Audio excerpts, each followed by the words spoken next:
यहाँ पर the last lesson का पार्ट नंबर 3 है और आज कोशिश किया जाएगा ये कंप्लीट हो जाए, क्योंकि ऑडियंस जो है एपिसोड में हमेशा इंतजार करती है आगे क्या होगा, है ना। तो देखते हैं आगे क्या होगा, शुरू करते हैं। योर पेरेंट्स, आपके माता पिता, वर नॉट एनेक्सियस मीन्स इतने ज़्यादा व्याकुल नहीं थे, नहीं होते, नहीं थे। इनफ मतलब मीन्स होता है पर्याप्त। To have you learn, clear है। मतलब आपके माता पिता आपके शिक्षा को लेकर, आपको सिखाने को लेकर इतना ज्यादा व्याकुल नहीं होते हैं जितना कि टीचर होते हैं। आपके माता पिता आपके शिक्षा को लेकर इतना ज्यादा चिंतित नहीं होते हैं जितना कि टीचर होते हैं। आप लोग सहमत हो इससे? अच्छे टीचर होते हैं, बाकी कुछ तो यहाँ पर they preferred to put you to work on a farm or at the mills. मतलब जो पेरेंट्स होते हैं वे प्रीफर करते हैं, प्रीफर का मतलब ज्यादा पसंद करते हैं। देखो, एक होता लाइक, लाइक के ऊपर वाला लव, लव के ऊपर वाला प्रीफर। जैसे आई लाइक यू मतलब मैं तुम्हें पसंद करता हूँ, आई लव यू मैं तुम्हें प्यार करता हूँ, आई प्रीफर यू मतलब भाई मैं मर जाऊंगा, आई प्रीफर यू का मतलब मैं तुम्हें ज्यादा पसंद करता हूँ, ये सेंस आता है, ज्यादा प्यार करता हूँ। मतलब सबका अलग अलग कैटेगरी होती है ना, वही चीज। देखिए, दे प्रीफर्ड, वे ज्यादा पसंद करेंगे, ज्यादा पसंद करते हैं। पेरेंट्स क्या करते हैं? टू पुट यू, कि तुमको लगा देंगे। To work on a form, वो कहेंगे, वो ये चाहेंगे कि तुम किसी फॉर्म पर किसी खेत में काम कर लो। अच्छा, किसी खेत में काम कर लो। एट द मिल्स, या किसी कारखानों में काम कर लो, ठीक है। So as to have a little more money, जिससे तुम ज्यादा पैसा कमा सको। पढ़ाई लिखाई में कहाँ पैसा रखा है, कौन सा नौकरी मिलने वाली है, 12वीं तक पढ़े लिए, अब जो है चलो बाप का बिजनेस है उससे हाथ बटाओ, थोड़ा सा पैसा वैसा कमाओ। ये तो घर वालों की सबकी सोच नहीं होती, लेकिन पेरेंट्स की जनरली सोच यही तो होती है। आज के पेरेंट्स की सोच नहीं होती, थोड़ा सा आप जागरूक हुए, अवेयर हुए। एंड आई, और मैं, एंड आई और मैं, I have been to blame also, मैं खुद पर ब्लेम करता हूं। और एक मैं हूं, I have been to blame also, जो मैं भी इस चीज का दोषी हूं। सॉरी, ये होगा, मैं भी इस चीज का दोषी हूं, ठीक है। Have I not often sent you to water my flowers instead of learning your lessons. देखिए, have I not often sent, क्या मुझे अक्सर नहीं भेजा गया, क्लियर है। You to water my flowers instead of learning your lessons, मतलब अपने पाठ को याद करने के बजाय क्या मुझे और कहीं पानी, पौधों में पानी देने के लिए नहीं भेजा गया। अभी आगे क्लियर होगा, कॉम्प्लेक्स मैटर है। नहीं भेजा गया, आई हैव बीन, सॉरी नहीं भेजा गया। And when I wanted to go fishing, और जब मैं मछली फिशिंग के लिए जाना चाहा, मतलब पढ़ाई को छोड़कर मैं कहाँ जाना चाहा, फिशिंग को, मतलब मछली मारने के लिए जाना चाहा। हाँ, and did I not just give you a holiday, ठीक, did I not just give you a holiday, क्या मैंने तुम्हारी छुट्टी नहीं की, क्या मैंने तुम्हारी छुट्टी नहीं की। मतलब ये टीचर बता रहे हैं, ये बताओ आप लोग कि जब आप लोग मछली फिशिंग करना चाहे तो क्या मैंने छुट्टी नहीं दी। आपने बीच में छुट्टी मांगा, लंच में मांगा कि सर मुझे, मेरी तबीयत ये खराब है, थोड़ा सा रिलेट करो। क्या मैंने छुट्टी नहीं दी, क्या मैं मतलब तुम लोग की छुट्टी नहीं किया था, मतलब मैंने छुट्टी की थी, मैंने छुट्टी की थी। आप खेलना चाहे, आप चाहे सर जी थोड़ा सा बस करिए, क्या मैंने बंद नहीं किया था, बंद किया था। लेकिन पेरेंट्स क्या होते हैं, वो तो कहते हैं जब तक काम पूरा नहीं होगा तब तक रुकना नहीं है। लेकिन टीचर ये कह रहे हैं, क्या मैंने आप लोग के मन का, मतलब कभी आप थक गए या कभी ऐसा हुआ, कभी आप ये कह रहे हो सर थोड़ा सा प्रॉब्लम है, क्या मैंने नहीं सुना, मतलब सेंस यही चीज आ रहा है। क्लियर है, समझ में आया। और टीचर ये भी पूछ रहे हैं, पढ़ने के बजाय क्या मैंने तुमको पौधों में पानी डालने के लिए नहीं भेजा है। मतलब मैं पढ़ने के बजाय, आपको लेसन याद करवाने के बजाय इसलिए भी आपको भेजा, कभी कभी कुछ काम भी मैंने करवाया, आपसे ये कहा कि जाकर पौधों में पानी डाल दो, है ना, जाकर ये काम कर दो। जैसे टीचर होता है ना, अभी यहाँ समझ लो पढ़ाने की बजाय भाई रजिस्टर वहां रखाओ, आप नहीं गए, वही करें, क्या मैंने नहीं भेजा, मतलब मैं भी दोषी हूँ, टीचर कह रहा है। अब समझ में आया यहाँ क्या चल रहा है? यहाँ पर ये चल रहा है कि इसमें आप लोग ही दोषी नहीं हो, इसमें मैं भी दोषी हूँ कि मैं लेसन्स को याद करवाने की बजाय, क्या मैंने तुम लोग को पौधों में पानी डालने के लिए नहीं भेजा? क्या मैंने तुम लोग से और कोई काम करने के लिए नहीं कहा? मैंने कहा है, तो मैं भी दोषी हूँ। मतलब तुम लोग नहीं सीख पाए हो फ्रेंच लैंग्वेज, इसमें मेरा भी दोष है। ये टीचर अपनी गलती एक्सेप्ट कर रहा है। कहने की टीचर, हर टीचर का ये तो रहता ही है ना। देन तब from one thing to another, देखिए from one thing to another, एक बात करते हुए अब ये दूसरी बात पर आते हैं। कौन आते हैं? एम हेमल साहब। मतलब एम हेमल साहब ये सारी बातें बताते हुए दूसरी बात करते हैं।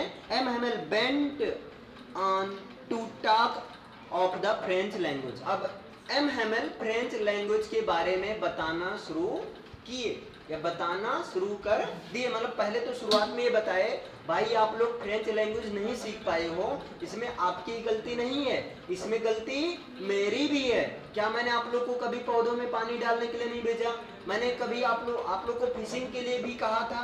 मतलब इस तरह से अदर, मतलब पढ़ाई से रिलेटेड और भी काम करवाए, इसमें मैं भी दोषी हूँ। ये सब बात करते हो अब ये दूसरी बात करते हैं और एम हेमल बेंट ऑन मतलब जारी करते हैं या बात करना शुरू करते हैं to talk of the French language, French language के बारे में बात करना शुरू करते हैं। सेइंग, ये कहते हुए, क्या कहते हुए? It was the most beautiful language in the world, कि ये फ्रेंच लैंग्वेज जो है संसार में सबसे ज्यादा मोस्ट ब्यूटीफुल, अब इससे ऊपर कोई लेवल है ही नहीं, मोस्ट ब्यूटीफुल सुपरलेटिव डिग्री है ना। जैसे मैं कहूं ब्यूटीफुल, खुश नहीं हुए?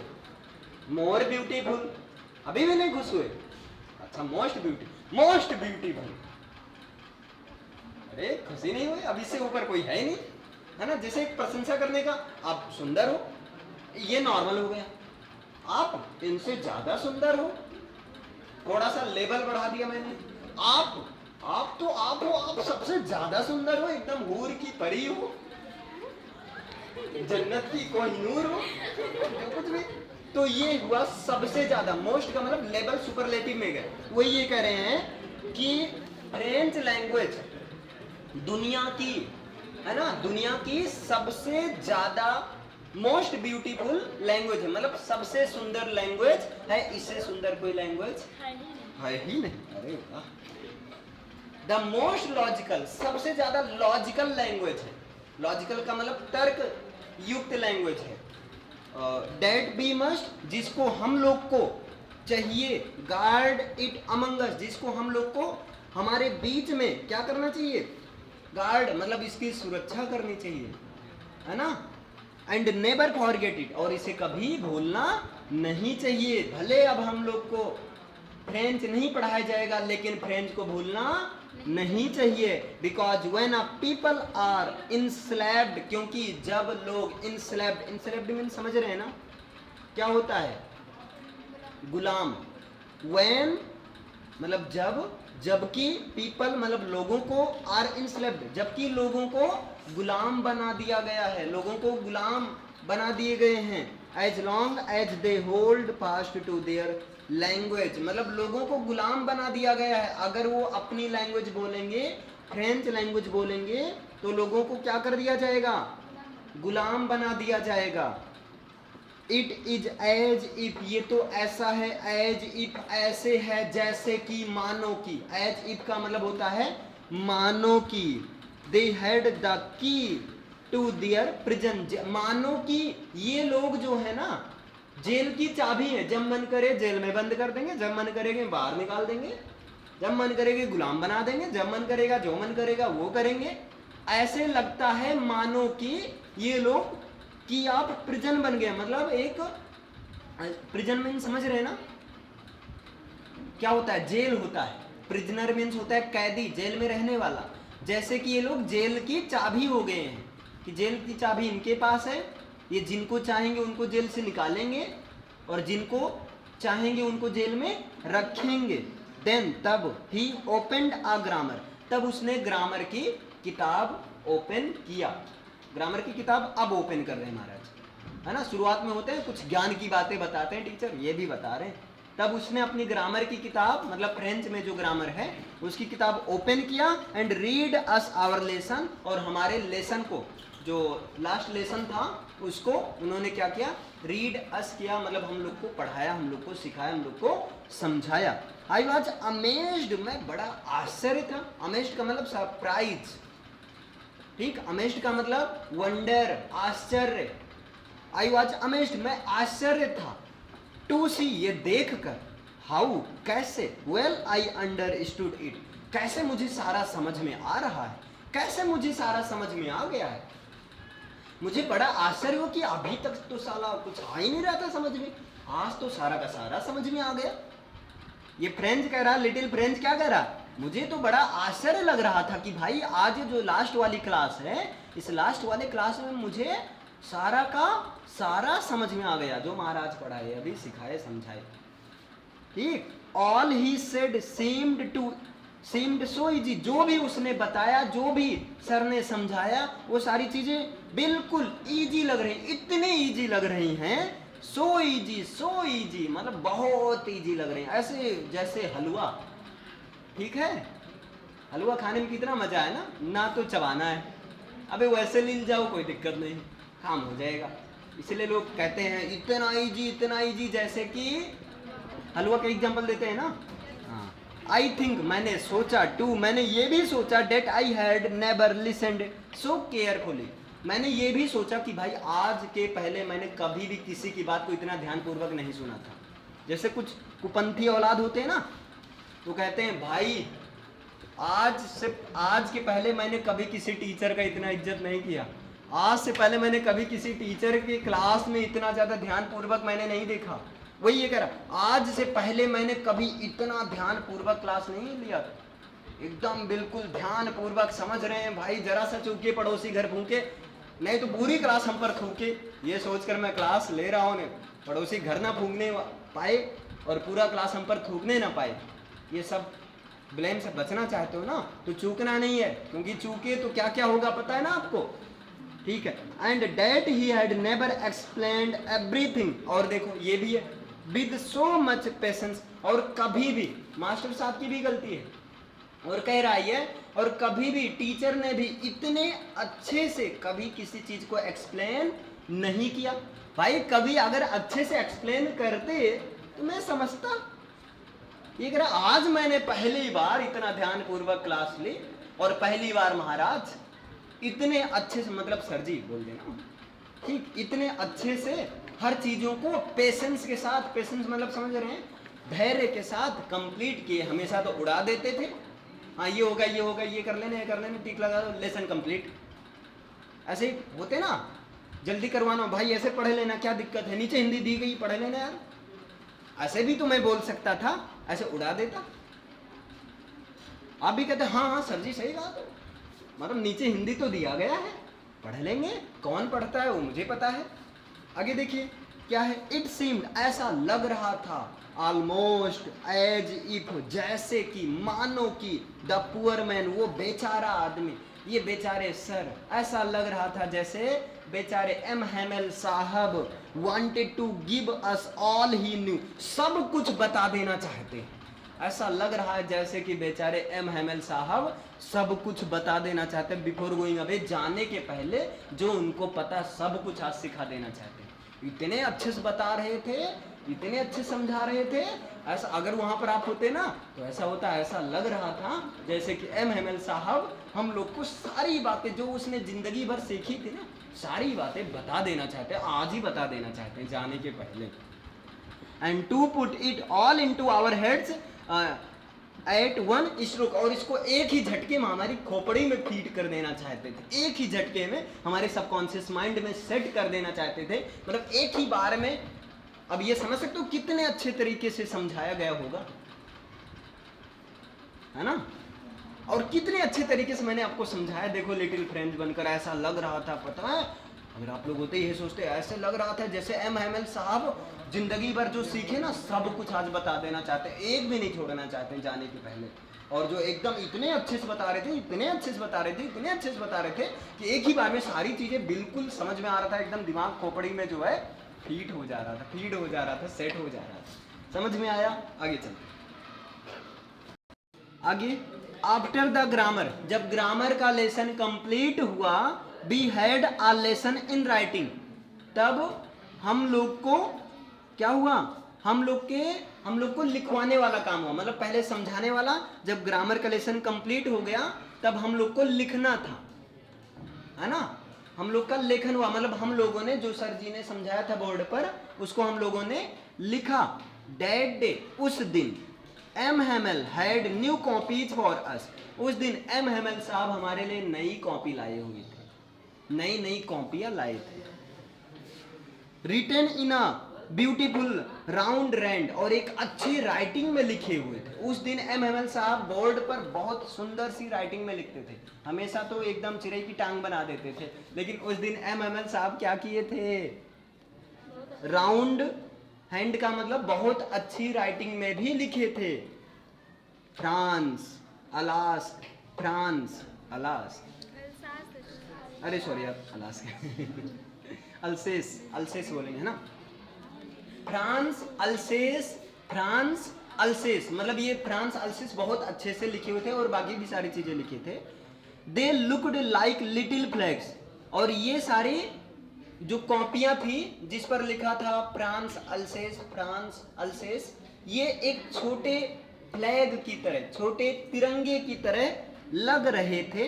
Floating everywhere in the school room, जो कि स्कूल रूम में हर जगह लगे हुए थे और सब क्या कर रहे थे, फहरा रहे थे, लहरा रहे थे, है ना। फहरे तिरंगा लहरे तिरंगा तीन रंग के आसमानवा में। आगे देखिए, गाना ऐसे बना है ना, आप लोग सुने होंगे। और देखिए, hung from the rod at the top of our desk, और ये डेस्क के टॉप पर, मतलब डेस्क के टॉप पर भी तिरंगे इस तरह से लटकाए गए थे, जैसे डेस्क के टॉप पर एक सजावट में, डेकोरेशन में लगाया जाता है ना, इस तरह से लगाए गए थे। And how quite it was, और वो बहुत अच्छा, क्वाइट का मतलब होता है शांत, यहाँ पर, है ना, बहुत ज्यादा शांत था उस दिन, शांत माहौल था। द ओनली साउंड, केवल एक है, आप ये भी साउंड सुन सकते थे, was the scratching of pens over the paper, paper पर पेन के चलने की भी आवाज सुन सकते थे, इतना ज्यादा शांत माहौल, है ना। क्वाइट का इट वाज, देखिए how quite it was, explanation surprise हो रहा है, इतना ज्यादा शांत माहौल था कि आप जो है ना पेपर पर पेन के स्क्रैचिंग मतलब चलने की भी आवाज सुन सकते थे। वंस, एक बार, सम बीटल्स फ्लू इन, देखिए वंस, एक बार, some beetles flew in but nobody paid any attention to them, देखिए एक बार ये सारी बीटल्स मतलब ये सारी चीजें, है ना, एक बार ये सारी चीजें, यहाँ बीटल्स का सेंस होगा भंवरे, बीटल्स को भंवरे से लिया जाएगा, मतलब ये करें एक बार के लिए अगर बीटल्स भी आ जाएं, भंवरे भी आ जाएं, है ना, जो मंडराते हैं फूलों के ऊपर, हमारे जैसे फूलों के ऊपर अगर मंडराने के लिए आ जाएं, है ना, तो who worked right on tracing their fish hooks as littlest ones, who worked right on the tracing their fish, अरे क्या कह रहे हैं, as if that, देखो यहाँ पर एक बार के लिए अगर बीटल्स भी आ जाएं but nobody paid any attention to them, एक बार के लिए अगर भंवरे भी अंदर आ जाएं तो किसी का ध्यान भंवरों की तरफ नहीं जाएगा, कलियों या फूलों का ध्यान भंवरों की तरफ नहीं जाएगा, है ना। भंवरे किसके ऊपर मंडराते हैं, फूलों के ऊपर। तो हमारे ये कह रहे हैं एक बार, है ना, लिटिल फ्रेंड्स बनकर मैं कह रहा हूं, एक बार हम जैसे बच्चों यहाँ मतलब क्लास में अगर भंवरे भी घुस जाएं तो हम जैसे फूल जैसे बच्चों, हम जैसे फूल जैसे बच्चे उन भंवरों को को कोई भाव नहीं देंगे, मतलब उनकी भी तरफ ध्यान नहीं जाएगा। मतलब सारा ध्यान किसकी तरफ था?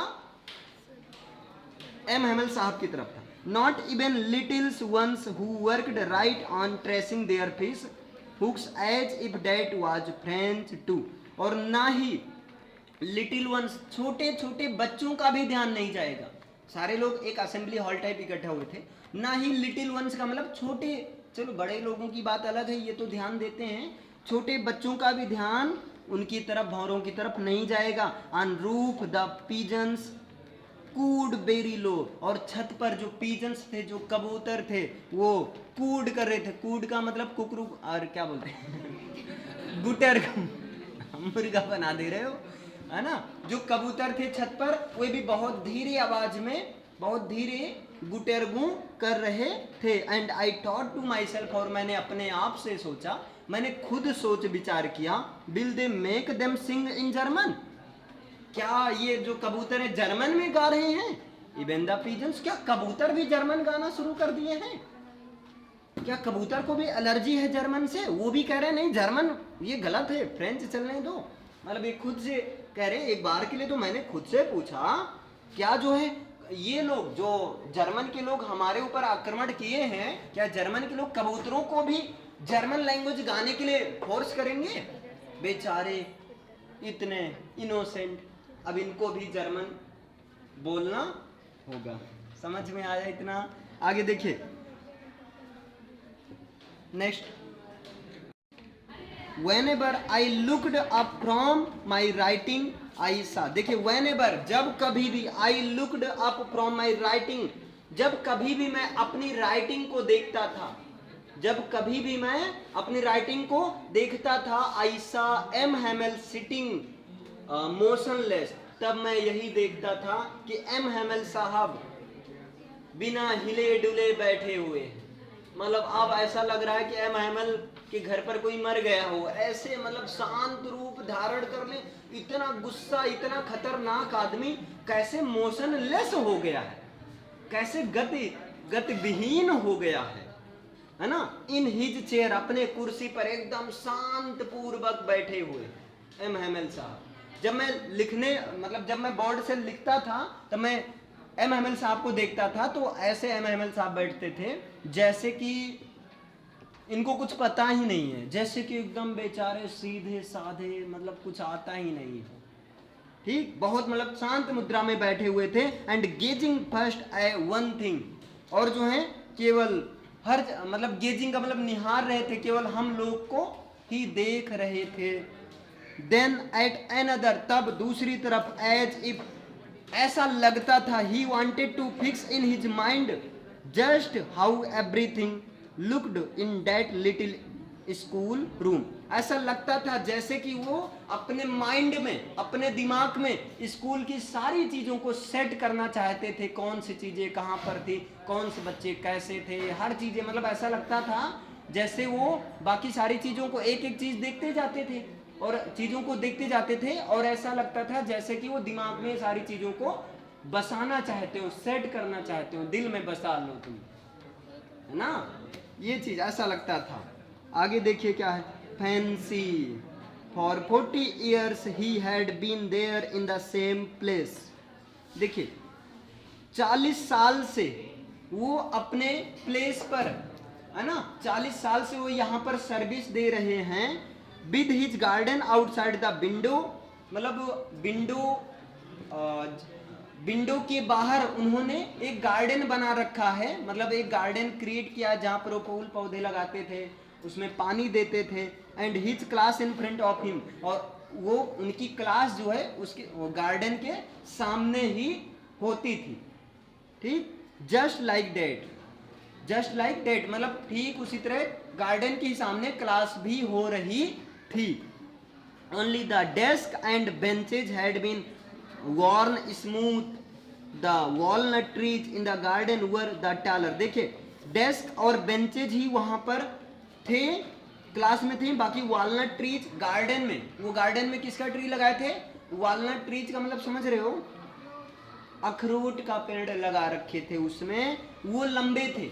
अखरोट के पेड़ टैलर थे मतलब लंबे थे, एंड द होप वाइन ये भी एक पौधा है, मतलब जो ऐसे रेंग कर चलता है, बेल का है होप वाइन के पौधे ही had planted himself twined about the windows to the roof. उन्होंने जो बेल के पौधे थे, होप वाइन थे, उन्होंने उस पौधे को खुद लगाया था। अब जो कि ऐसे चलते चलते चलते सांप की तरह चलने वाला पौधा होप वाइन है, चलते चलते वो छत पर चढ़ गया था, है ना। How it must have broken this heart to leave it all, poor man, बेचारा आदमी कैसे बर्दाश्त कर पाएगा, इतनी सेवा किया, इतना शिद्दत से बगीचा बनाया था, इतना ब्यूटीफुल गार्डन बनाया, कितना दुख हो रहा होगा इसे, इस बेचारे मतलब साहब को दुख हो रहा होगा।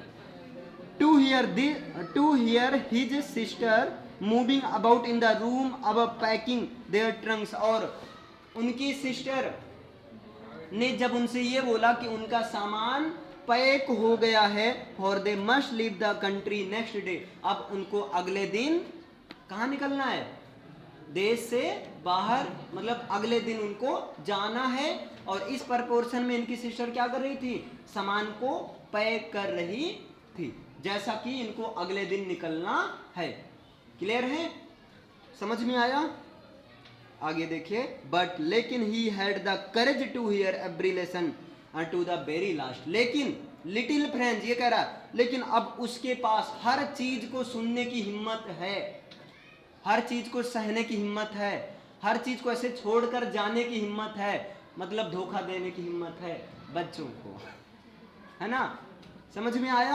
आगे देखिए, आफ्टर द राइटिंग, लिखने के बाद में, he had a lesson in history, we had a lesson in history, हम लोग का हिस्ट्री में एक लेसन होगा। And then babies chanted their ba baby बा, है ना, तब बच्चे जो है बा बेबी वाला गाना गाएंगे। Down there at the back of the room, और कमरे के बैक साइड में, है ना, वहां पर old Houser had put on his spectacles, मतलब एक ओल्ड हाउजर है जो कि अपना चश्मा पहने हुए हैं, स्पेक्टेकल्स का मतलब चश्मे को पहन रखे हैं। And holding his primer in both hands, और दोनों हाथ में प्राइमर को ले रखे हैं। प्राइमर का मतलब समझ रहे हो ना, एक मतलब जैसे आप लोग का ऐसे समझ लो कॉपी 2-4 पेज का होता है, वैसे प्राइमर होता है लिखने वाला, जो स्लेट होता था, दफ्ती यार जो पहले चलता था स्केच, उस टाइप का होता है प्राइमर। प्राइमर को दोनों हाथ में लिए हुए थे। Spelled the letters with them, और वहां पर जो स्पेलिंग लिखी थी उसको वो पढ़ा रहे थे और बच्चे पढ़ रहे थे, और वो क्या था, बा बे बी, यही सब, ठीक है। यू कुड सी, आप देख सकते हैं, that he too was crying, की वो भी रो रहे थे, एम हेमल साहब भी रो रहे थे, है ना। His voice trembled with emotion, और बहुत इमोशन हो गए थे, इमोशन के साथ उनकी आवाज में कपकपाहट आ गई थी, जैसे कोई दूर जा रहा हो, रोता है तो कहता है मैंने फिर आना है, ये चीजें होता है कि नहीं, हाँ। तो ऐसा नहीं है, जैसे भाई किसी की शादी वगैरह होती है तो रोते हुए जब बोलता है तो ऐसा लगता है भाई आवाज की लंका लग गई है ना, ऐसा लगता है ठंडी वंडी लग रही है, आवाज सही से निकल नहीं रहे, बोल रहे हैं, ऐसा लगता है जैसे मरीज की तरह, कुछ वही होता है। And it was so funny, बड़ा फनी लग रहा था। अब इसको मस्ती सोच रही, टू हियर हिम, उनकी बात को सुनने में मजा आ रहा था, थोड़ा सा ऐसे हंसी भी आ रही थी, देखो कैसे रो रहे हैं। And we all wanted to laugh and cry, और हम सब लोग रोना भी चाहते थे, हंसना भी चाहते थे। रोना इसलिए चाहते थे, देखो कैसे रो रहे हैं साहब जी, है ना, और हंसना, रोना इसलिए चाहते थे, तो जा रहे हैं, हंसना क्यों चाहते थे, क्योंकि इस तरह से वो जो है औरतों जैसे रो रहे हैं। समझ में आया?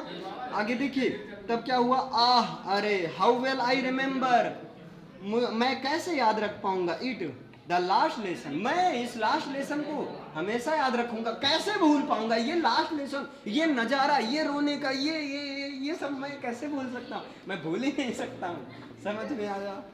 यहाँ तक रखे या कंप्लीट करवा दिया जाए, करवा दिया जाए। देखिए, all at once the church clock struck 12, और उसी समय चर्च में जो घंटा घर में जो घड़ी लगी होती है वो 12 बजता है, मतलब ऐसे घंटा घर की घंटी बजती है, 12 बजता है, ठीक। Then Angelus at the same moment trumpets of the Prussians, और उसी समय पर्सियन के जो ढोल नजारे होते वो बजना शुरू हो जाते हैं।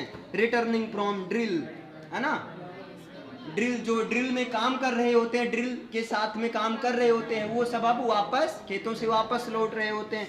साउंडेड अंडर आवर विंडोज, और जब वापस लौट रहे होते हैं पर्शियन सोल्जर्स, ढोल नजारे के साथ में आ रहे होते हैं, तब खिड़की से होकर आवाज आती है, कुछ सुनाई देता है ना। M Hemal stood up, M Hemal साहब खड़े हो गए, very pail in his chair, अपने चेयर में वो एकदम शांत मुद्रा, मतलब ऐसे उनका चेहरा झुलस गया था, जैसे कि अब क्या बताऊं मैं, समझ में नहीं समझ में आ रहा है क्या बताऊं मैं, जैसे कि पेल का मतलब बहुत ज्यादा शांत मुद्रा, उनका चेहरा झुलस गया था, पीले हो गए थे एकदम से, ठीक। आई नेवर सा हिम लुक सो टॉल, मैंने, और जब ये खड़े हुए तो इतना लंबा तो मैंने कभी इनको देखा ही नहीं था, मुझे तो पहली बार पता चला, अरे साहब इतने लंबे हैं। समझ में आया, इतना क्लियर है। माई फ्रेंड्स, मेरे दोस्त, सेड ही, उसने कहा मेरे दोस्तों, आई बट समथिंग चोक्ड हिम, मैं लेकिन ऐसे ही बोले, तभी अचानक रुक गए। चोक्ड मतलब चोक हो गया, कुछ जैसे होता है ना, चोक खा गए, क्या चोक खा गए इंजन, मतलब अचानक से रुक जाना। वो बोलना शुरू किए कि मैं, लेकिन ऐसा बोलते ही वो अचानक से रुक गए। He could not go on, और वो आगे नहीं बोल सके, बेचारे बहुत परेशान है, एकदम इमोशनल है, कितना दुख हो है। Then he turned to be blackboard, तब वो ब्लैक बोर्ड की तरफ घूमे, टुक अ पीस ऑफ चाक उठाए, and bearing on with his almighty he wrote as large as he could, और वो लिखने लगे, एकदम भावों को फैलाकर, एकदम जितना बड़ा लिख पाते थे उतना बड़ा लिखे। वाइव ला फ्रांस, क्या लिखे, वाइव ला फ्रांस, मतलब ऐसे चाक उठाए और जितना बड़ा लिख पाते थे चाक से बोर्ड पर लिखे वाइव ला फ्रांस, है ना। वाइव ला फ्रांस का मतलब समझ रहे हैं ना, फ्रांस जिंदाबाद, वाइव ला इंडिया, भारत जिंदाबाद। अब तुम कर दो वाइव ला बापू, घर वाला जिंदाबाद। देन ही स्टॉप्ड, तब वो अचानक रुक गए, and leaned his head against the wall, और दीवाल के खिलाफ, दीवाल के सहारे सर को झुका लिए, लिंड का मतलब झुका लिए, एंड विदाउट अ वर्ड, और बिना एक शब्द बोले, he made a gesture to us with his hand, वो अपने हाथों से हम लोग को इशारा किए। School is dismissed, you may go, school को डिसमिस किया जा सकता है, आप लोग जा सकते हैं, क्लास को डिसमिस किया जा सकता है, अभी सर आ सकते हैं, आप लोग पढ़ सकते हैं। Okay, thank you.